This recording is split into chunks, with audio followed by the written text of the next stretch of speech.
തൃശൂർ വടക്കാഞ്ചേരിയിൽ ഓടുന്ന ട്രെയിനിൽ നിന്ന് തെറിച്ചു വീണ യുവാവിന് ഗുരുതരമായി പരിക്കേറ്റു.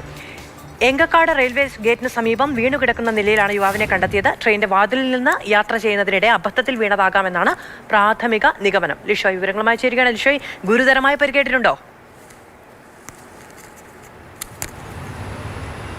തീർച്ചയായും ഗുരുതരമായി പരിക്കേറ്റ് യുവാവിനെ മെഡിക്കൽ കോളേജിലേക്ക് മാറ്റിയിട്ടുണ്ട്. ഇന്ന് രാവിലെ 9:30 കൂടിയാണ് ഈ സംഭവം ഉണ്ടാകുന്നത്. 9:30 കൂടി ഏത് ട്രെയിനിൽ നിന്നാണ് വീണതെന്നുള്ള കാര്യത്തിലും കൃത്യമായ ഒരു ധാരണയില്ല. കാരണം 9:30 കൂടി എങ്കക്കാട് റെയിൽവേ സ്റ്റേഷന് ഗേറ്റിന് സമീപം ട്രാക്കിന് അടുത്തുള്ള പുല്ലിലാണ് ഈ യുവാവ് വീണ് കിടക്കുന്നത് കണ്ടത്. യുവാവിനെ നാട്ടുകാരാണ് കണ്ടത്.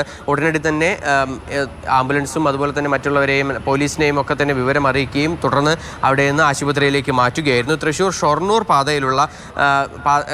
പാതയുടെ സമീപത്തായിരുന്നു യുവാവിനെ കണ്ടെത്തിയത്. അതുകൊണ്ട് തന്നെ തൃശ്ശൂരിൽ നിന്നും ഷൊർണൂരിലേക്ക് പോയ ട്രെയിനിൽ നിന്ന് ഈ യുവാവ് വീണതായിരിക്കാം എന്നുള്ളൊരു പ്രാഥമിക നിഗമനമാണ് ഉള്ളത്. ഈ ട്രെയിനിൽ നിന്ന് അബദ്ധത്തിൽ വീണതാണോ അതോ വാതിലിൽ പുറകിൽ നിന്ന് വന്നടിച്ചതാണോ അല്ലെങ്കിൽ മറ്റേതെങ്കിലും തരത്തിലുള്ള അപകടമാണോ എന്നുൾപ്പെടെയുള്ള കാര്യങ്ങളിലൊന്നും തന്നെ ഒരു വ്യക്തതയില്ല. എന്തായാലും യുവാവിന് അനക്കമുണ്ടായിരുന്നില്ല ഈ കാണുന്ന സമയത്ത്. ഉടനടി തന്നെ ആശുപത്രിയിലേക്ക് മാറ്റിയിട്ടുണ്ട്. ആരോഗ്യസ്ഥിതി സംബന്ധിച്ചുള്ള പരിശോധനകൾ നടത്തി വരികയാണ്.